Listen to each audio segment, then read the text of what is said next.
Hi guys, अगर आपको याद होगा बेटा, हमने पिछले सेशन में क्या किया था, सर्कुलर मोशन की बात की थी, यूनिफॉर्म सर्कुलर मोशन। उसमें हमने क्या कहा था कि हमारा स्पीड भले ही सेम रहता है बट वेलोसिटी चेंज होती है। क्यों? क्योंकि वेलोसिटी वेक्टर क्वांटिटी है, मतलब उसको चेंज करने के लिए या तो मैग्नीट्यूड चेंज करो, डायरेक्शन चेंज करो वाली बात होती है।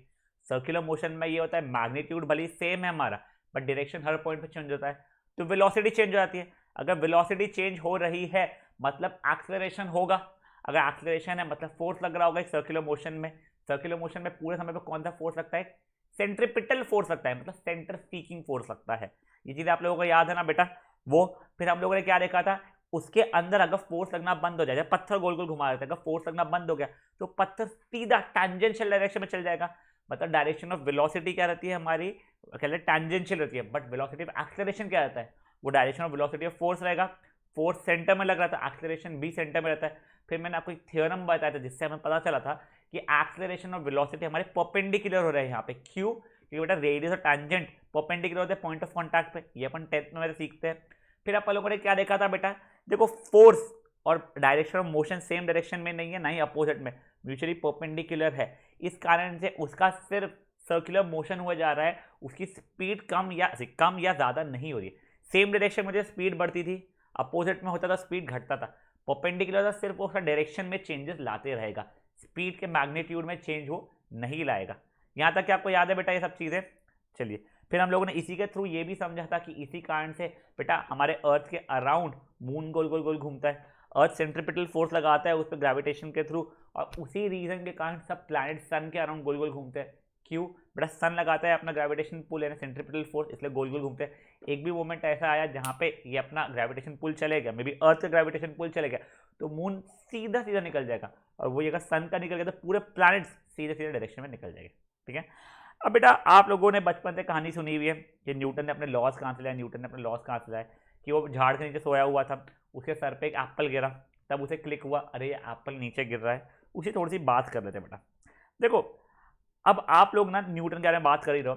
न्यूटन ने क्या बोला, एप्पल उसके ऊपर गिरा, मतलब अर्थ ने फोर्स लगाया होगा उस एप्पल के ऊपर। बट न्यूटन ने एक और लॉ दिया था, कौन सा वाला बेटा? Every action is equal and opposite reaction. Third law, मतलब एप्पल ने भी तो अर्थ को अपने तरफ खींचा होगा। अगर अर्थ एप्पल को खींच रहा है तो एप्पल भी अर्थ को खींच रहा होगा। बट हमने तो सिर्फ इतना देखा कि एप्पल गिरा है अर्थ पे, अर्थ तो गया नहीं है एप्पल के पास। ऐसा क्यों? एक बार पॉज करो और सोचो, ये भी बेटा आपको सेकंड चैप्टर में मैंने बताया है ऐसी चीजें। तो पॉज करके मुझे बताओ क्या होगा आंसर।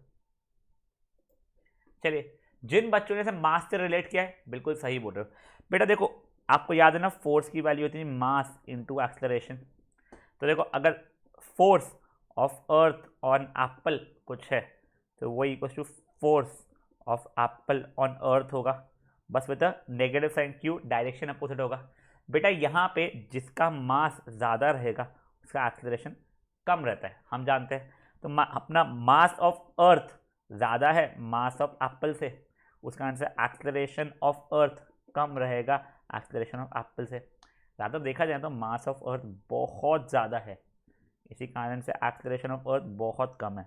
वैसे देखा जाए ना बहुत ही माइन्यूट लेवल पे एक्सेलरेशन ऑफ अर्थ है, बट वो इतना कम है कि वो नहीं के बराबर ही है। तो देखो यहाँ पे याद रखो आप लोग, जिसका मास ज़्यादा रहता है उसका एक्सेलरेशन कम रहता है। यहाँ पे मास ऑफ अर्थ बहुत ज़्यादा था, इसलिए एक्सेलरेशन ऑफ अर्थ बहुत कम रहने वाला है।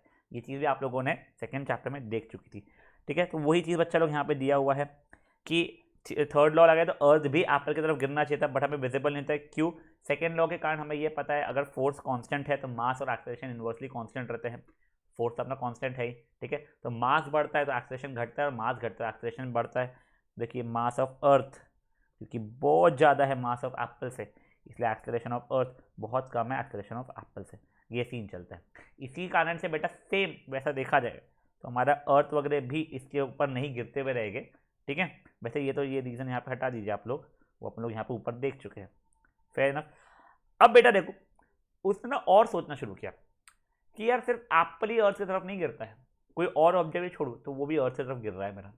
तो उसने लॉजिक लगा, अच्छा गोल गोल गोल गोल क्यों घूम रहे हैं, मतलब मून को भी, सॉरी अपना जो ये मून है उसको भी अर्थ ने अपने तरफ से अट्रैक्ट किया हुआ है, मतलब अर्थ मून को भी खींच रहा है।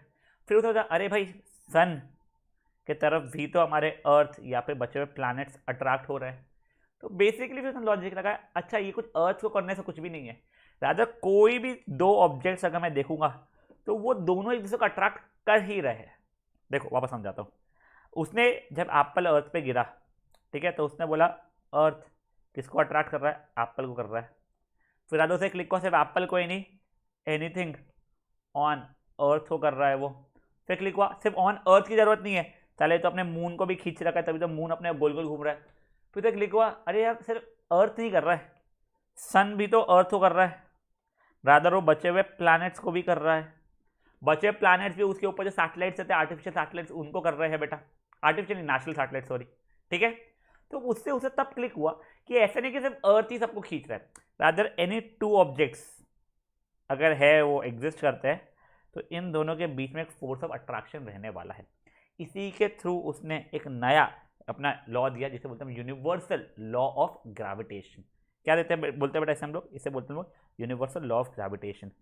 बेटा यूनिवर्सल लॉ ऑफ ग्रेविटेशन का ये बोलना है कि यूनिवर्स में कोई भी दो ऑब्जेक्ट्स हो, मान लो अगर ये ऑब्जेक्ट 1 है ये ऑब्जेक्ट 2 है, तो ये दोनों ऑब्जेक्ट के बीच में एक फोर्स ऑफ अट्रैक्शन रहने वाला है, एक फोर्स रहने वाला है। ये जो फोर्स रहने वाला है ये डायरेक्टली प्रोपोर्शनल रहने वाला है प्रोडक्ट ऑफ देयर मासेस, यानी m1 इंटू m2 के बीच में डायरेक्टली प्रोपोर्शनल रहने वाला है, ठीक है। और ये इनवर्सली प्रोपोर्शनल रहने वाला है square of the distances between them के। तो मतलब समझा नहीं, मतलब मान लो ये ऑब्जेक्ट 10 kg का, ये ऑब्जेक्ट 20 kg का है, तो हमारा फोर्स डायरेक्टली प्रोपोर्शनल 10 इंटू 20 जो मासेस है, यानी F इज प्रोपोर्शनल टू 200। वैसे प्रोपोर्शनल नहीं बोलना चाहिए एक्चुअली यहाँ पे, ठीक है, चलो ये ऐसा नहीं देता हूँ मैं, बस ये m1 और m2 देता हूँ राधा मैं। अगर ये ऑब्जेक्ट का मास है m1, ये ऑब्जेक्ट का मास है m2, तो फोर्स प्रोपोर्शनल रहेगा उसके प्रोडक्ट पे। अगर ये ऑब्जेक्ट के बीच का डिस्टेंस, अब दो ऑब्जेक्ट के बीच का डिस्टेंस कैसे निकालते हैं, उनके सेंटर्स के बीच का डिस्टेंस है, तो ये देखो ये सेंटर है, अगर इसके बीच में डिस्टेंस मेरा d है तो वो फोर्स इनवर्सली प्रोपोर्शनल रहेगा स्क्वायर ऑफ द डिस्टेंसेस के बीच में। मतलब अगर मासेस बढ़ रहे हैं तो फोर्स भी बढ़ेगा, अगर डिस्टेंस बढ़ रहा है तो फोर्स स्क्वायर इससे गिरेगा। मतलब अगर आप डिस्टेंस को डबल करोगे ना तो फोर्स आपका 1/4 हो जाएगा। ये सब न्यूमेरिकल अपन लोग कल देखने वाले थे, आप लोग टेंशन मत लीजिए, सब कुछ मैं दिखाऊंगा आप लोगों को, ठीक है। तो गाइस देखिए ये बेसिक सा एक चीज़ अभी हम लोगों ने देखा, क्या हमारा लॉ, चलो ठीक है। हमने क्या देखा, यूनिवर्स में अगर दो ऑब्जेक्ट एग्जिस्ट कर रहे हैं तो वो दोनों ऑब्जेक्ट के बीच में एक फोर्स ऑफ अट्रैक्शन होगा। ये फोर्स कितना होगा बेटा, फोर्स डायरेक्टली प्रोपोर्शनल होगा प्रोडक्ट ऑफ देयर मासेस पे, वो दोनों ऑब्जेक्ट के मासेस पे, और इनवर्सली प्रोपोर्शनल होगा square of the distance between them के। चलो ठीक है। और बेटा ये फोर्स का डायरेक्शन क्या रहेगा बेटा, डायरेक्शन ऑफ फोर्स रहेगा along the line joining the centre of the two bodies. मतलब देखो ये सेंटर को जो लाइन ज्वाइन करेगी उसके अलोंग में हमारा फोर्स का डायरेक्शन रहने वाला है। तो देखिए ये क्या है, all objects in universe attract every other object which is directly proportional to the product of the masses and inversely proportional to the square of the distances between them. The direction of the force is along the line joining the centers of the two objects. ठीक है।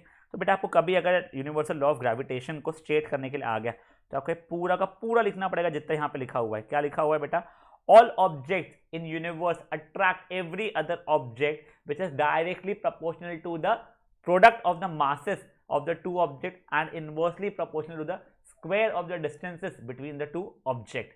The direction of the force is along the direction of the is along the line joining the centers of the two objects. ठीक है, ये आपको लिखना पड़ेगा। ये देख लीजिए, अब ये दो ऑब्जेक्ट्स है, मे बी इसका मास उन्होंने कैपिटल M यूज़ किया, इसका may be small m use किया हुआ है, ठीक है। तो force will be proportional to capital M into small m, force इसके बीच का डिस्टेंस d है, is will be proportional to inversely proportional to square of the distance. अब ये कहाँ से आया है वो डेरिवेशन में बता रहा हूँ आप लोगों को। अब देखिए अगर मैं मैथमेटिकली देखूँ तो देखिए अगर मेरे दो ऑब्जेक्ट्स है कि एक m1 वाला है उसका मास, दूसरे का है मास m2, तो मेरा फोर्स डायरेक्टली प्रोपोर्शनल किससे होने वाला है, m1 इंटू m2 से, ठीक है। और फिर फोर्स इनवर्सली प्रोपोर्शनल किससे होने वाला है, उनके पीछे डिस्टेंस के स्क्वायर से। अब गाइस अब एक चीज़ देखिए आप लोग, अब इन दोनों को अगर मैं मैथमेटिकली कंबाइन करता हूँ तो force will be proportional to m1 m2 upon d square होगा। अब अपन लोग बचपन ऐसे 9th के देख ही रहे, प्रोपोर्शनैलिटी साइन को हटा के अपन लोग क्या लाते थे बेटा, अपन इक्वल टू की साइन लाते थे, और जब इक्वल टू की साइन लाते थे तो हमें एक कांस्टेंट को इंट्रोड्यूस करना पड़ता था।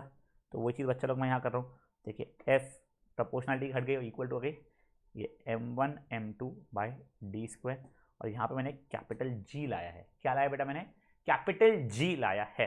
बेटा ये कैपिटल G क्या है उसके बारे में देख लीजिए आप लोग। Universal law of universal constant of gravitation, universal gravitation constant बोलते हैं इसे, क्या बोलते हैं ये देख लीजिए, it is called universal gravitation constant. ठीक है, ये कैपिटल G है। G कांस्टेंट ऑफ प्रोपोर्शनैलिटी है, का मतलब प्रोपोर्शनल साइन को हटा के जब इक्वल टू ला रहे हो एक कांस्टेंट लाना पड़ता है। ये वो वाला कांस्टेंट है जिसे हम यहाँ पे बोलते हैं यूनिवर्सल ग्रेविटेशन कांस्टेंट। ठीक है ना। तो देखिए ये इसका डेरिवेशन है, डेरिवेशन जैसा कुछ है नहीं, बट आपको कभी उसने बोल दिया कहते mathematically derive the formula of masses between two objects having mass m1 and m2 and having distance d between them, तो पहले आपको ये लॉ लिखना पड़ेगा according to law of gravitation. फिर ये लॉ लिखोगे बेटा, फिर आप लोगों को ये डायग्राम भी बनाना पड़ेगा। ये वाला डायग्राम आप बनाओगे, बिना डायग्राम के आपके मार्क्स कटेंगे। फिर आप लिखोगे हमें पता है मैथमेटिकली करके, हमें पता है कि force directly proportional to the product of masses है, इसलिए F is proportional to m1 into m2। हमें ये भी पता है कि it is inversely proportional to square of the distance, F is proportional to 1 by D square.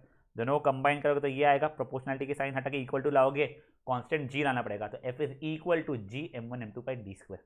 देखो वैसे इसे ना, ये जब भी मैथमेटिक्स में आपको A is proportional to 1 by B square होता है, तो बेटा मैथमेटिकली इस लॉ को बोलते हैं इनवर्स स्क्वायर रूल। बट ये चीज़ आपको है नहीं, तो ये आप लोग हटा सकते हो, क्योंकि आपको फिजिक्स वाला पार्ट नहीं है, मैथमेटिकल पार्ट है, तो मैंने ऐसे ही डाला था। ठीक है, तो ये चीज़ को आप नाम को आपको लिखना नहीं पड़ता है, सिर्फ आपको बताने के हिसाब से मैं बता रहा था। It is also called inverse square rule. ठीक है ना, ये सिर्फ इसी रूल के लिए नहीं है, A proportional to 1 by B square भी रहेगा तो इनवर्स स्क्वायर रूल हो जाएगा। वैसे को अगर A proportional to 1 by B cube रहेगा तो इनवर्स क्यूब रूल बोलते हैं इसे। ऑब्वियसली सिंपल सा है तो, बट चलो अपने को कुछ है नहीं इसलिए आप लोग कन्फ्यूज हो। तो ये अब बेटा थोड़ा सा इस जी के बारे में अपन लोग और जानने की कोशिश करते हैं अपन लोग। देखो अगर f is equal to G m1 m2 upon D square होता है, तो बेटा g की वैल्यू कितनी हो रही है हम देखते हैं। तो देखिए f ये डी स्क्वायर उधर गया, डी स्क्वायर ये m1 m2 नीचे आने वाला है, upon m1 into m2 is equal to capital G हो जाएगा। ठीक है, अगर मुझे इसका SI यूनिट डिराइव करना है तो देखिए F का SI यूनिट कितना होता है बेटा, F होता है न्यूटन फोर्स का, डिस्टेंस का होता है मीटर, बट ये डिस्टेंस का स्क्वायर तो मीटर का भी स्क्वायर हो जाएगा। ये वाले मास का होगा kg, ये वाले मास का भी होगा kg, हो जाएगा kg स्क्वायर। तो बेटा इसका SI यूनिट, ये G का SI यूनिट हो जाएगा कितना, न्यूटन मीटर स्क्वायर प्लस नहीं बाय kg स्क्वायर। प्लीज ध्यान रखिए इसका SI यूनिट होता है न्यूटन मीटर स्क्वायर पर kg स्क्वायर। ये G का SI यूनिट हो गया है हमारा। ठीक है, तो देखिए ये आपको यहाँ पे भी मैंने डिराइव करके दिखाया है। ये देखिए F is equal to D, G is equal to F D square upon m1 into m2। अब वहाँ से F की वैल्यू डाला न्यूटन, डिस्टेंस स्क्वायर के लिए metre square, m1 into m2 के लिए kg स्क्वायर। तो ये मेरा SI यूनिट आ गया है। किसका आया बेटा SI यूनिट, ये कैपिटल G। देखो इसको स्मॉल g मत लिख देना, क्योंकि हम आगे स्मॉल g के बारे में भी पढ़ने वाले हैं। ठीक है ना, ये है हमारे कैपिटल G, जिसे हम बोलते हैं यूनिवर्सल ग्रेविटेशन कांस्टेंट। यानी यूनिवर्स में कोई भी अगर दो ऑब्जेक्ट्स एग्जिस्ट करते हैं तो उसके बीच में जो फोर्स रहने वाला है वो proportional directly product of the masses से इनवर्सली प्रोपोर्शनल है किससे, square of distance between them से। तो F is proportional to m1 into m2, F is proportional to 1 by D square, मतलब F is proportional to m1 m2 by D square. फिर ये वाले proportionality को हटा के जब इक्वल टू लाया था तब जो G आया था वो G को हम बोलते हैं universal gravitation constant, G m1 m2 by D square.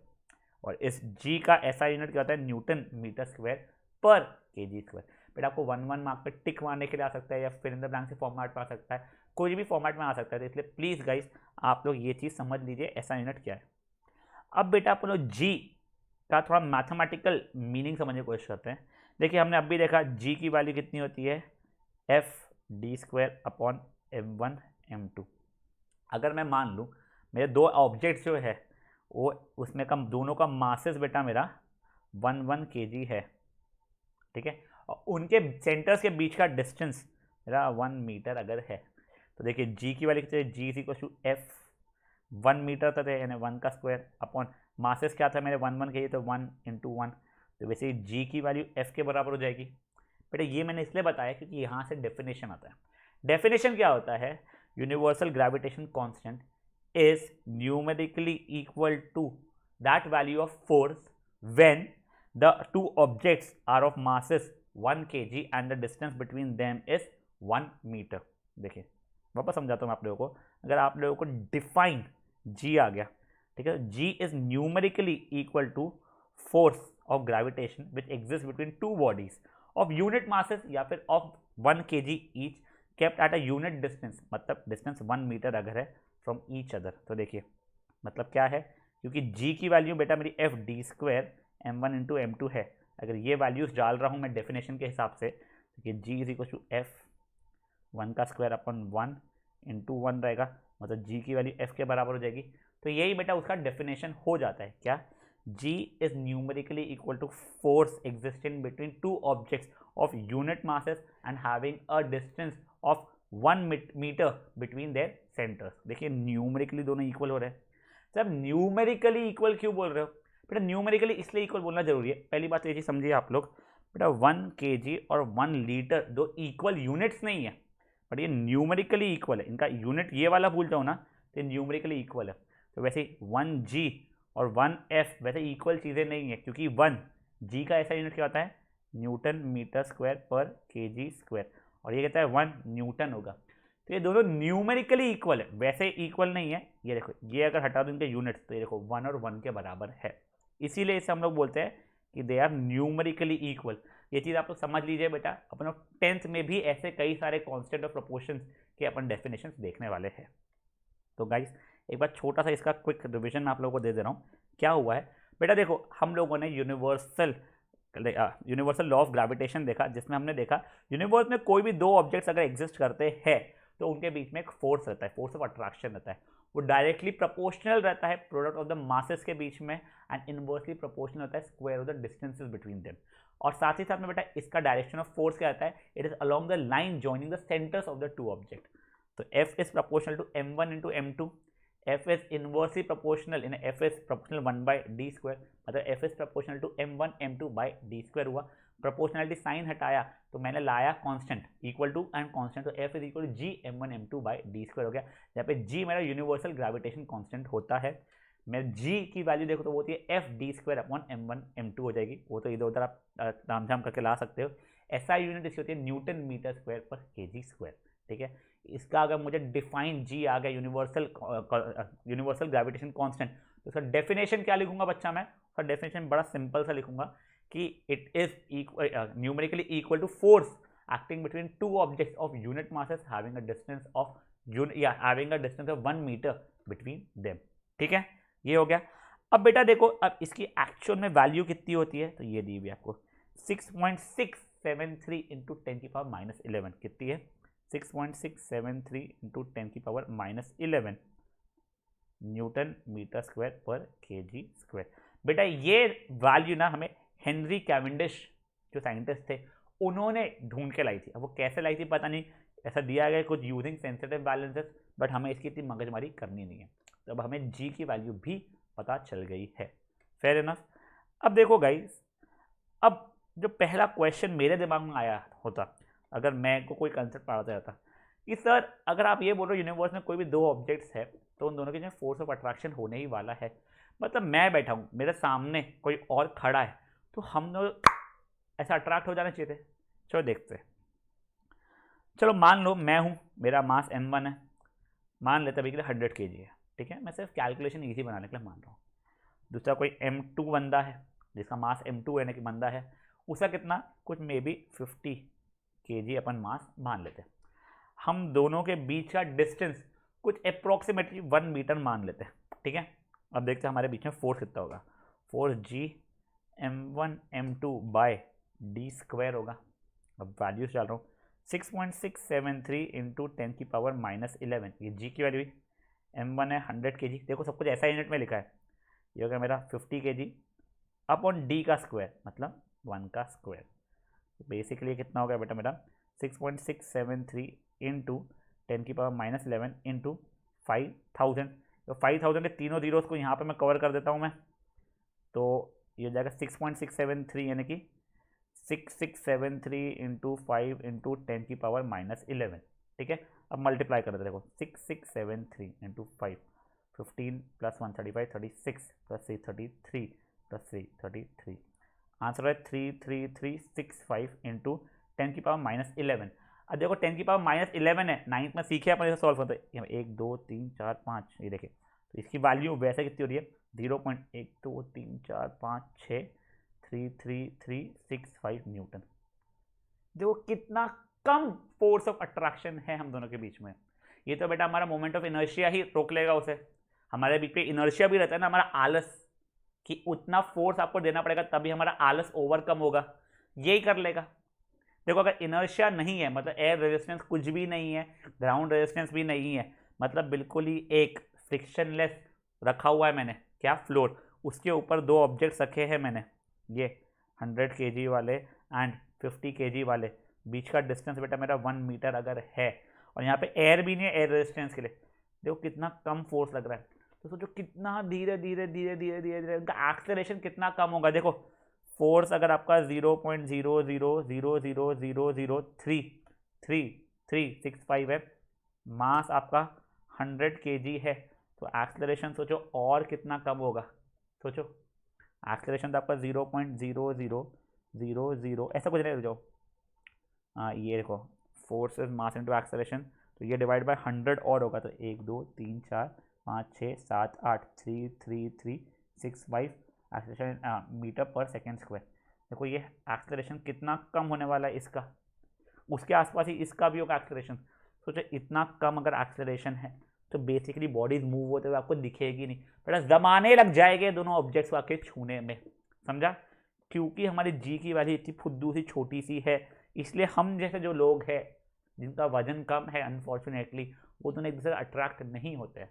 But जो बड़े बड़े ऑब्जेक्ट है, अब वो देखो अर्थ का मास, बेटा अर्थ का मास बहुत होता है, 10 की पावर 20 वगैरह में होता होगा, मान लो 10 की पावर 20 kg या 20, मेरे को ध्यान नहीं, कुछ 12 kg होता है शायद, 10 की पावर 12 kg इतना ऐसे कुछ इसमें जाता है, 20 kg में आता है, तब बेटा हमारे बीच में जो ऑब्जेक्ट्स में फोर्स लगता है तब वो सिग्निफिकेंट होना शुरू हो जाता है, अगर ऑब्जेक्ट्स के बीच में मासेस ज़्यादा हो तो। ये अगर इतने फुद्दू बुद्दे 100 kg 1000 kg ऐसे मास ले रहे हो तो ये दोनों ऑब्जेक्ट्स अट्रैक्ट होते हुए आपको दिखाई नहीं देने वाले, समझा। अब देखो बेटा, अब अपने आज जो देखा एक बार क्विक रिवीजन इसलिए क्योंकि ये पार्ट में से एक्चुअल में क्वेश्चंस पूछे जाते हैं कई बार। हमने क्या देखा, यूनिवर्सल लॉ ऑफ ग्रेविटेशन का स्टेटमेंट देखा, वो क्या होता है, ऑल ऑब्जेक्ट्स इन यूनिवर्स, बेटा देखो ये इन यूनिवर्स लिखना जरूरी है क्योंकि यूनिवर्स में लगता है, यूनिवर्सल लॉ ऑफ ग्रेविटेशन है, in universe attract every other object which is directly proportional to the product of the masses and inversely proportional to square of the distance between them. Direction of force क्या होता है, along the line joining the center of the two bodies. तो F is proportional to m1 into m2, F is inversely proportional to d square, मतलब F is proportional to m1 m2 upon d square, proportionality sign हटा के equal to लाते थे, F is equal to G m1 m2 by d square होती है। फिर G का क्या होता है बेटा, ये यूनिवर्सल ग्रेविटेशन कांस्टेंट होता है जिसकी वैल्यू 6.673 इंटू 10 की पावर -11 ऐसे यूनिट क्या था, न्यूटन मीटर स्क्वायर पर केजी स्क्वायर है। किसने ढूंढ के लाई थी, हेनरी कैवेंडिश ने ढूंढ के लाई थी यूजिंग सेंसिटिव बैलेंसेस। ये हो गया। मुझे अगर जी का डेफिनेशन जैसा चाहिए तो मैं क्या बोलूंगा, G is numerically equal to force of gravitation acting between two objects of unit mass, मतलब mass 1 kg and having a unit distance between them, मतलब 1 मीटर का डिस्टेंस होगा, तो वो है। और आपको ये चीज़ तो समझ ही गई होगी क्यों मैं और कोई एक और ऑब्जेक्ट जो छोटा सा होगा वो दूसरा अट्रैक्ट क्यों नहीं हो रहा है, क्योंकि हमारा मास भी इतना कम है भाई, वो जी इतना छोटा वैल्यू, हमारे प्रोडक्ट ऑफ मासेस भी इतना कम है कि सिग्निफिकेंट फोर्स हमारे बीच में लगता नहीं है, समझा। अब बेटा कल का सेशन आप लोगों का बहुत इंटरेस्टिंग होने वाला है, उसमें हम बहुत बढ़िया बढ़िया न्यूमेरिकल्स देखने वाले हैं, और ये वाले न्यूमेरिकल्स अगेन आप लोगों को 10th स्टैंडर्ड के इलेक्ट्रिसिटी चैप्टर में अच्छा खासा हेल्प कर देंगे, क्योंकि इलेक्ट्रिसिटी चैप्टर में भी ऐसे तरीके के हम न्यूमेरिकल्स देखते हैं, ठीक है। तो चलिए गाइस, यहाँ तक आप अच्छे से रिवाइज कर लीजिएगा, हम मिलते हैं कल, बाय गाइस।